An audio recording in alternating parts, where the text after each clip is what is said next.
Good evening. It is Thursday, June 28th, 2020. I'm Zachary Tucker, and I have the honor of serving students here at Arkansas State University BB as the Director of Student Life. Welcome to the next section of our virtual summer series entitled First Year Information, or FYI sessions. Throughout the summer, each Thursday at 7 p.m., we'll be hosting a live FYI session where prospective students and newly admitted students have the opportunity to engage with our campus professionals about scholarships, financial aid, academic advising, and student life. Over the next 30 minutes or so, we're going to engage with Angela Jones, the business manager with student accounts or the cashier's office, in a moderated conversation about paying for college, followed by an opportunity for you to ask questions directly using the chat box here on Facebook. If needed, Angela can organize a follow-up session with you for any extended Q&A or any personal or specific matters. So right out of the gate, Angela, why don't you tell us about yourself? Well, thank you first for having me, Zach. As Zach had mentioned, I am Angela Jones, and I'm the Student Accounts Manager on the BB campus. When I began my journey with ASU BB in 2018, I worked as a financial aid analyst and recently accepted the position as Student Accounts Manager. That's right. That's right. And we're glad to have you in that position. So Angela, what about ASU BB made you want to join the Vanguard family? Okay. Well, prior to working in higher education, I was a bank manager, and I had always interacted with many of the faculty and staff members at community events. I was very impressed with how welcoming they were and how they engaged with students outside of the classroom.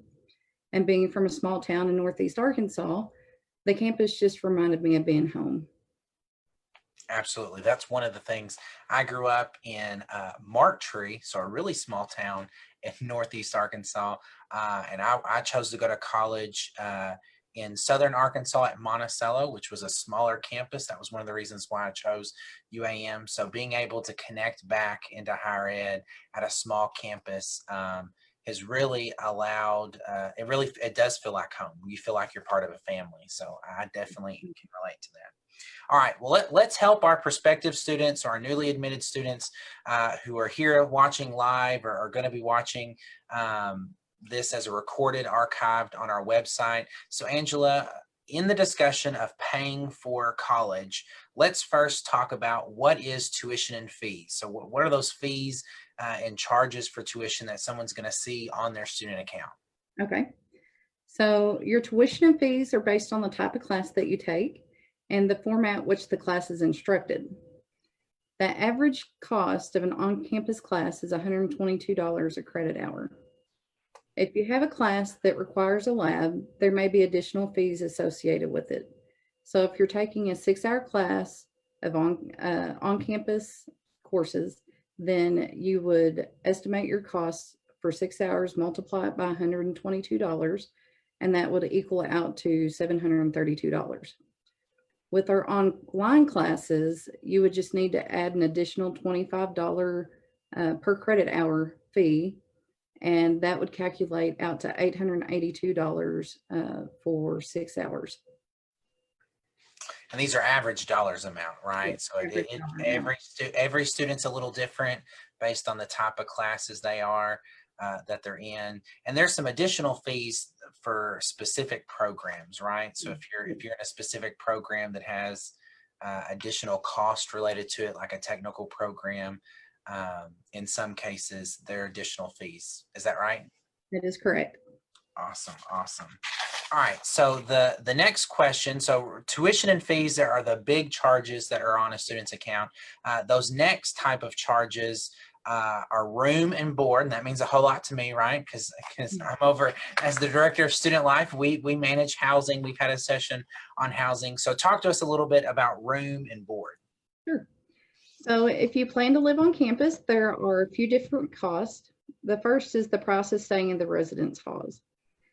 There are two different options. If you live in a single room, the cost is $2,000 a semester.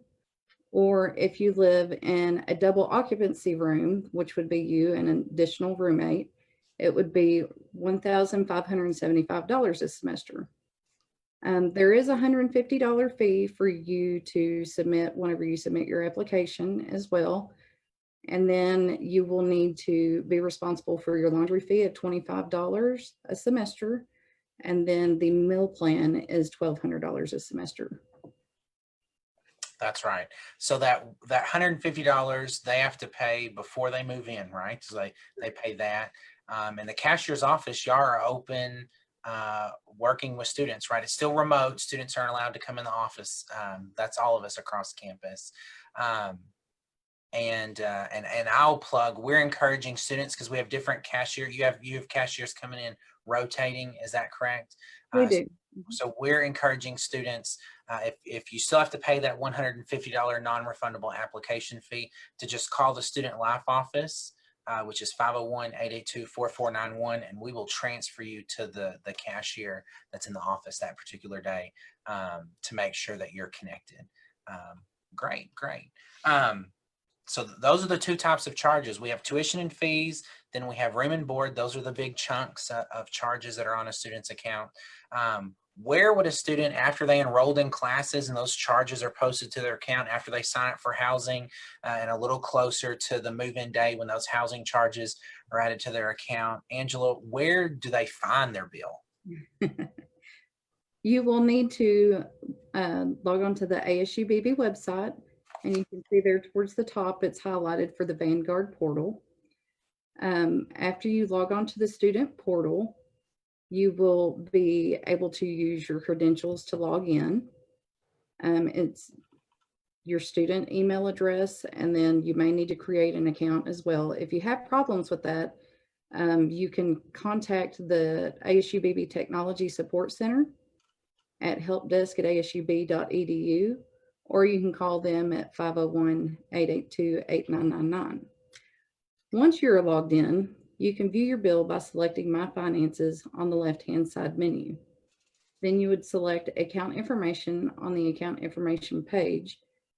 You would be able to review your itemized pending charges for the upcoming semester by scrolling to the bottom of the page. Once the charges are no longer pending, you'll be able to print a registration bill by selecting the link in the middle of the page. Awesome. I know students are, that's an important thing to know how much college is going to cost.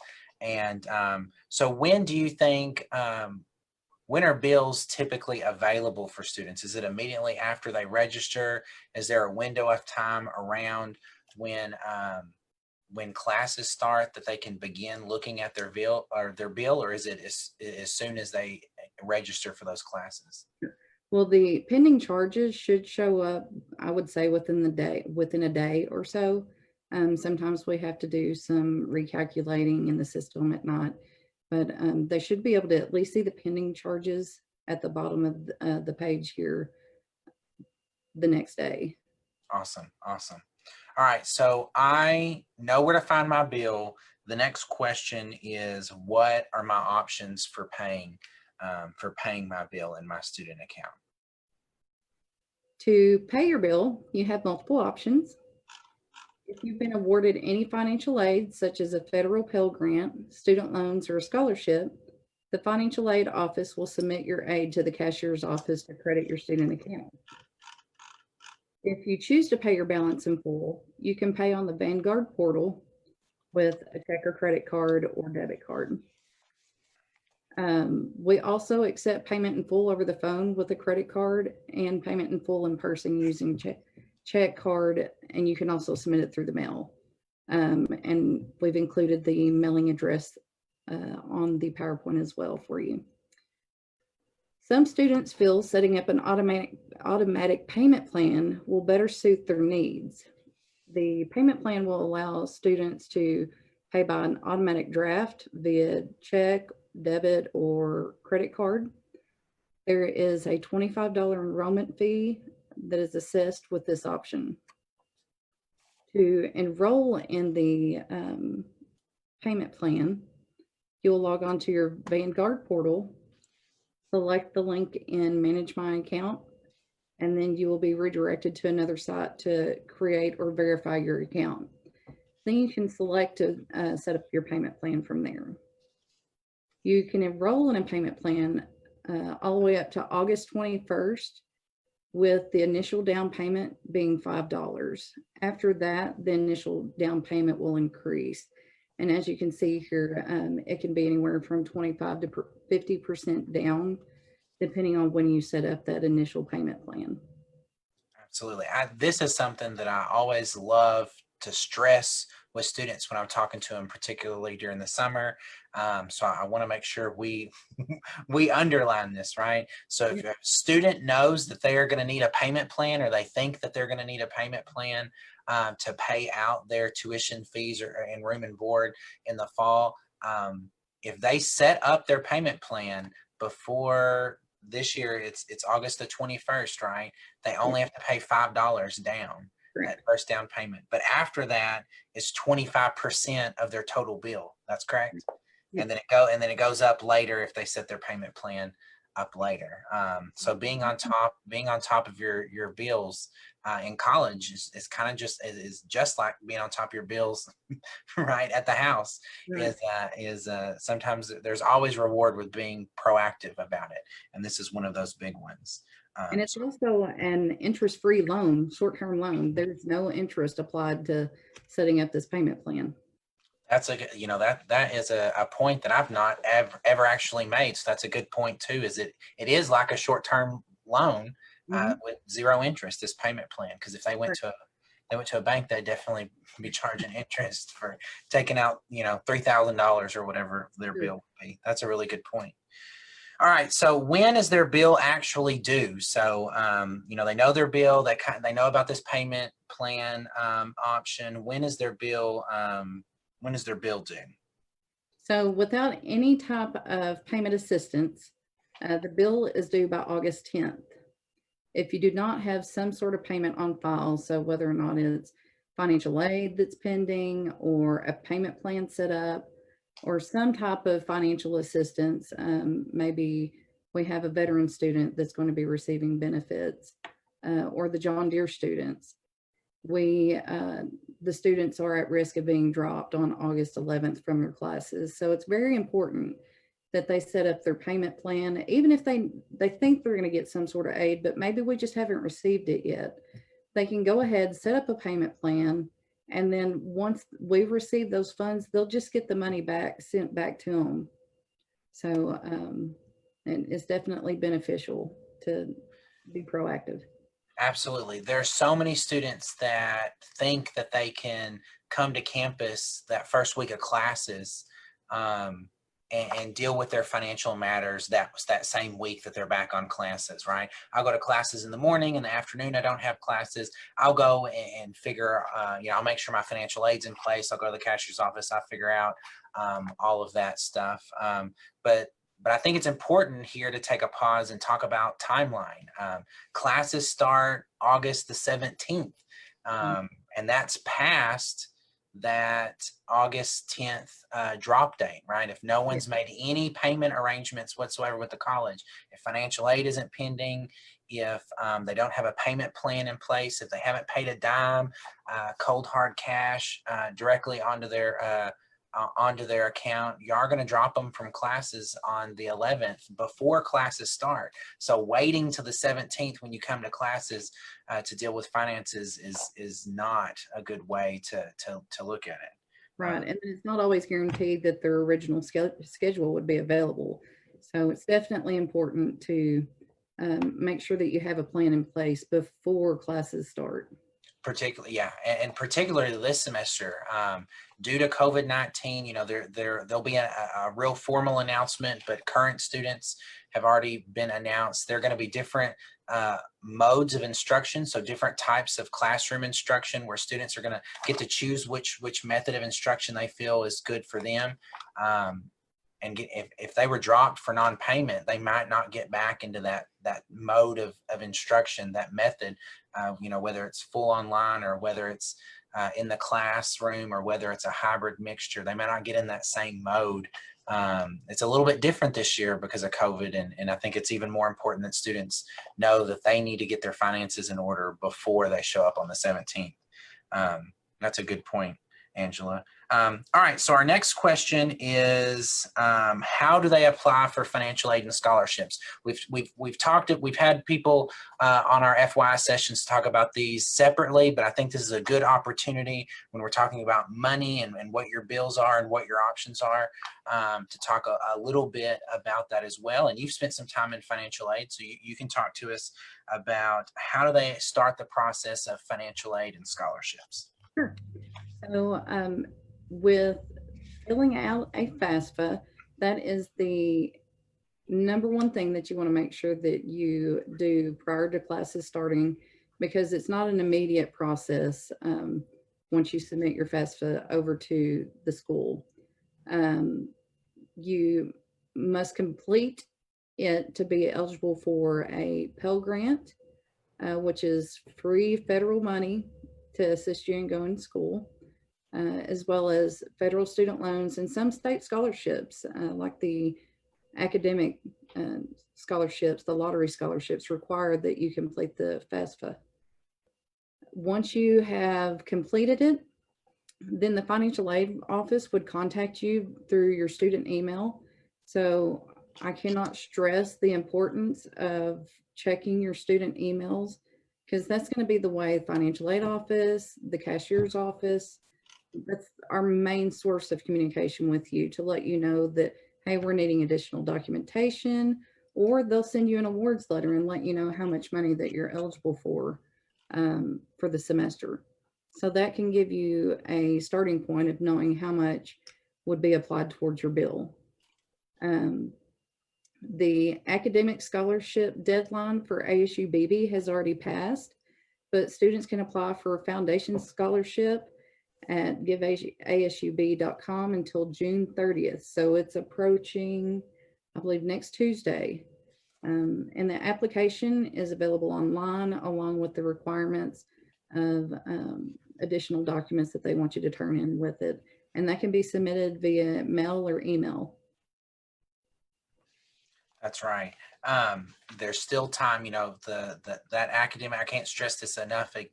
Also is we have alumni and donors that have willingly supported the college by giving their dollars. And part of their giving is we in turn give scholarships to students to help pay for college. And those scholarship amounts range differently depending on the award, right? And it's about what you apply for or what you qualify for, because there are scholarships for specific programs. So just because you're in a specific degree plan like business, there's a foundation scholarship for business. There's one for housing. So if you apply and you're living in the residence halls, you can get money to help support you to pay for your housing, and that deadline is coming up next week. All right, so let's talk a little bit into the semester. A lot of this is thinking about things they need to do before they arrive to campus. But there are things about the student accounts office or interactions students might have with the student accounts office throughout the semester that might affect their academics. So can you talk to us about what a past due balance or a non-payment hold is, and how that might affect a student's college experience? Sure. So the past due payment, we call it past due payment holds in our office. If you do not set up a payment plan, or if you have set up a payment plan and for some reason you've canceled it, or if you had a check come back returned and it canceled it automatically, then you are at risk of having a hold placed on your account that will prevent you from being able to register for future semesters. And also it can prevent you from being able to receive a transcript, either to be sent to another institution or walking in and getting an official transcript in the office. Absolutely. A big misnomer that I hear from students over time. The first one is, I'm going to wait till I get there to figure out my finances, which we've already talked about is not good practice. You get dropped from classes. But the next thing is, oh, I can worry about paying the balance of my bill next semester or at the end of the semester. Wait till December and I can figure it out after I get done with my classes. But a big problem that you mentioned is you have to have a current account. So your account balance has to be zero, or you have to have an active payment plan in order to register for next semester's classes. So waiting till next semester to finalize last semester's student account is not a good practice into getting you into the classes that you need to keep on track with your degree. That's a good point. All right, Angela, so where are your offices? I know things are a little bit weird now, and we're coming back. So we've had a lot of folks across campus that were working remotely at home, but still servicing students. A lot of our employees are coming back to campus and working in the offices so we can better serve students. Most of our buildings and including the building that y'all work in are still not going to be open to students in the next couple of weeks. But where y'all located, so come fall when a student needs to talk to the cashier's office or student accounts, where are y'all located? Okay, so we are located in State Hall, room 108. If you walk into the main front door of State Hall, you'll just turn right and you'll see a sign hanging up on the wall that says cashier's office. And I believe that we will start opening the front doors July 1st, and we will be fully staffed.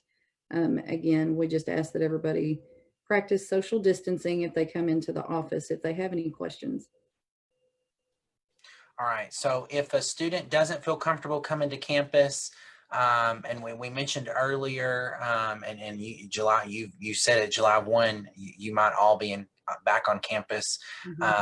You know, when I was saying call Student Life so we can connect you to who's working on campus that particular day. But what do you think is the best way to contact the cashier's office, particularly remotely? Sure, definitely the best way to contact the office is by emailing us. And we have a representative that monitors the email every day. So they're continually checking the cashiers at asub.edu email address. And that's probably going to be your quickest response. Good to know. Good to know. All right. So this is a big thing that y'all are involved in, student accounts. And it's not really about paying for college, but it's in the unique opportunity that maybe you have more aid or a credit on your account. But every college student wants to know, how do they get a refund check? So let our students know what to expect on how they can get their refund check. Okay. So sometimes you will also hear it called a stipend check, just depending on how we receive the funds. So if you're expecting a refund or a stipend, that is because you have additional money that has been applied to your account and you no longer owe any of your bill, and we need to give you the money back. Once you receive notification from Nelnet, it'll be an email notification. You have 24 hours to log on to your student portal, and then you will want to select Manage My Account. And then also you'll need to select Manage Refunds. And from there, you can set up a direct deposit using your bank's routing number and account number. That will be your quickest way to receive your refund or stipend. If you do not have a bank account and you need us to mail a check, then you want to make sure that your address is correct on file, because we're going to send it to whatever address. Maybe you applied for admissions and moved recently. It's going to go to the original email address unless you update it, or not email, but mailing address.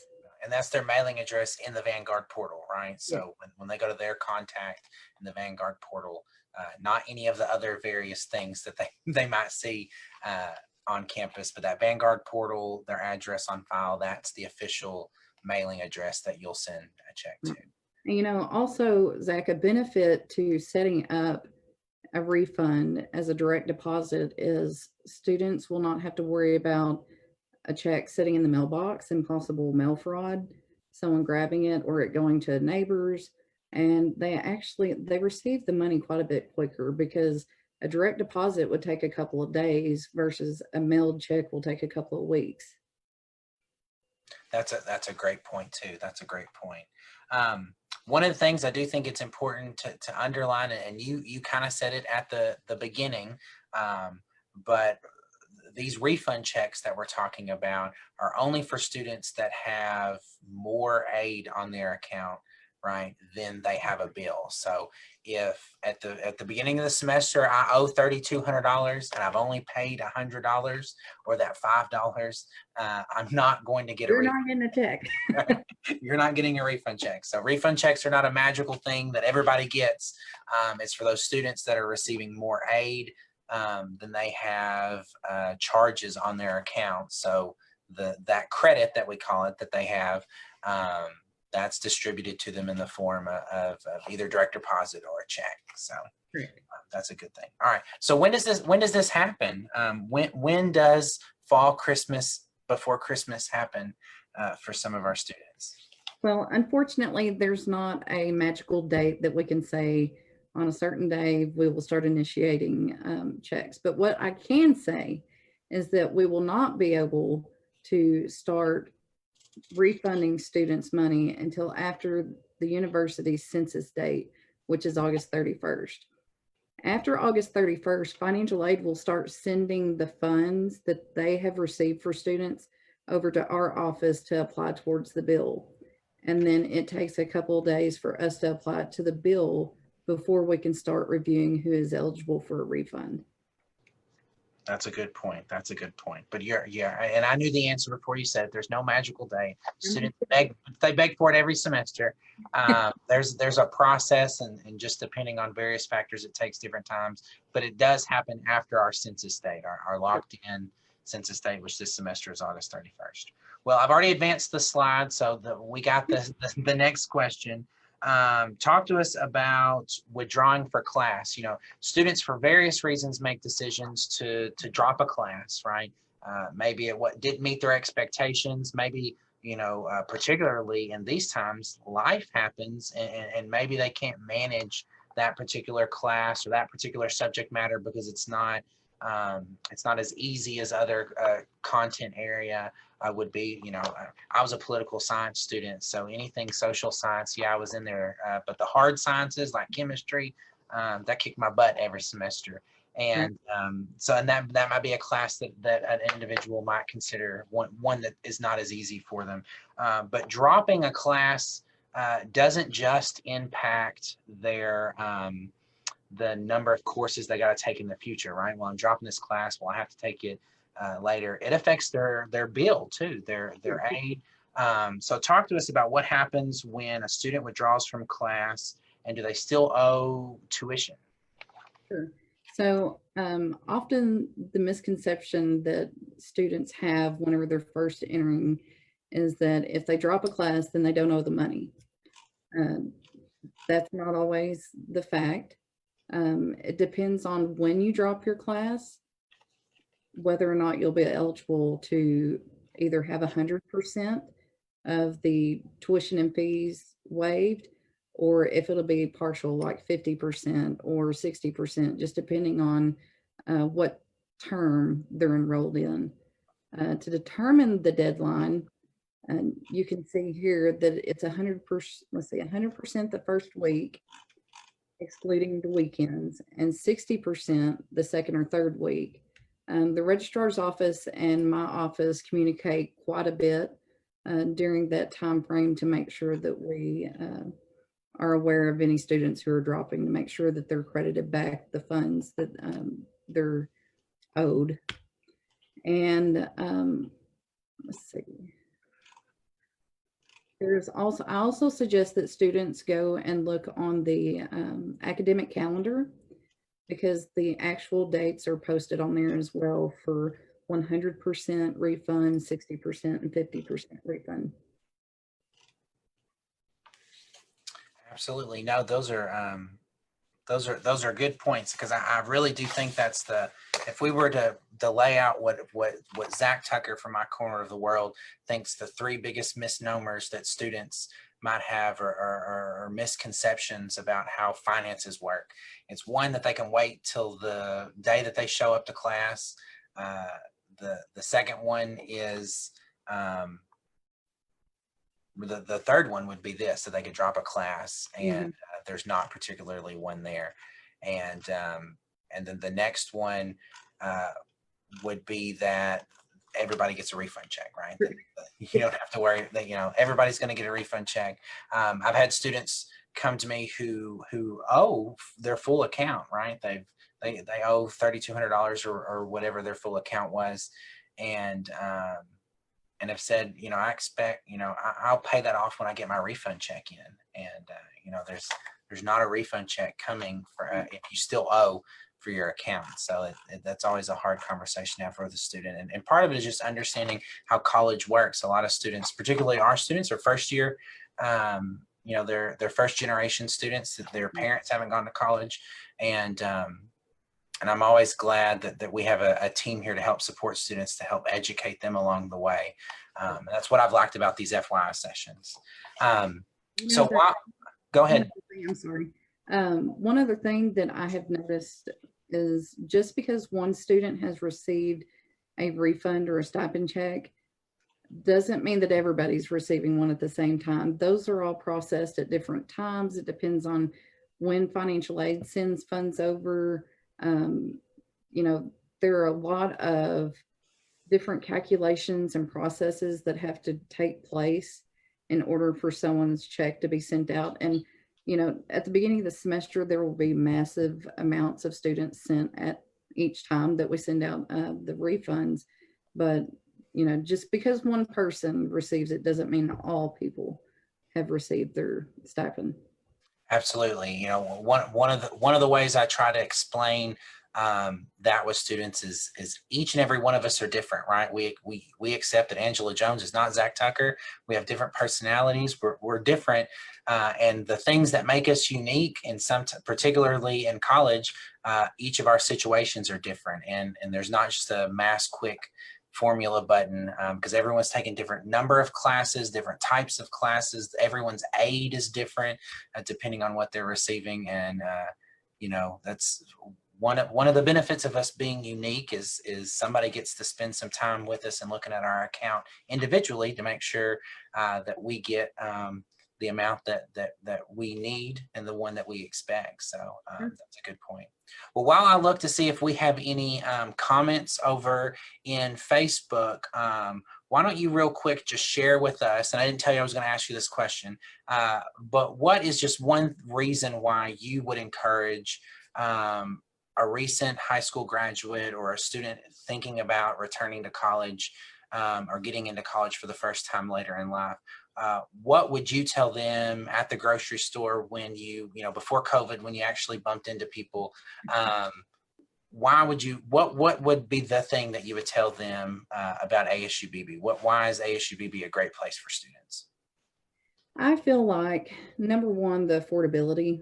And I have sat down, I have children of my own. We have sat down and we've looked at the cost of different institutions, and the comparison of the difference in price that you're going to pay to start off at a 4-year institution. I can't justify that whenever I'm looking at numbers. Also, the campus, when you walk around on the campus, it feels like you're at a 4-year institution. It doesn't feel like a small community school. But the one-on-one that you will receive with everybody that you interact with, I mean, we definitely try to make it feel as if you matter to us, and you do, and we want to make a difference in each student's life. Absolutely. I think you've hit it on the head. And I said it before, I've had the great opportunity to attend college myself at a small campus where it felt like a close-knit community, where it was family, where if you're a student and you want to know your faculty, the opportunity is there. If you want to know your staff, the opportunity is there to connect with them and to grow with them not only as a transactional basis, right? You're the cashier, I'm a student, and once a semester I come and sign a piece of paper or write you a check or finalize something. But it's a small enough community where you can get to know each other, right? And we as staff members, right? You and I are not faculty, so they won't see us in the classroom, but they'll see us out of the classroom. We care just as much as about their academic and student success as our faculty do. The colleagues that you and I have across all of our campuses that care about helping support each individual student through their success journey is one of the things that I love about this Vanguard community. Yes, definitely. Well, we don't have any questions, so you lucked out there from the audience. But there is an opportunity for if anyone does have questions to connect later. I want to say thank you to Angela and for all of those viewing this conversation either on Facebook Live tonight or recorded later. Like all of our FYI sessions, this conversation will be archived on the ASUBB website at asub.edu/newstudents/FYI. If you have any questions for Angela or any of our team here at ASUBB after watching this recording, you can email your questions to newstudents@asub.edu and we'll connect you to Angela or whoever the staff member is who might help you. Thank you for watching this week. Next week, Thursday, July the 2nd at 7 p.m. We'll be connecting with our student services staff to talk to you about other remote services that are available over the summer. Thank you all again for watching. Thank you, Angela, and good night. Thank you.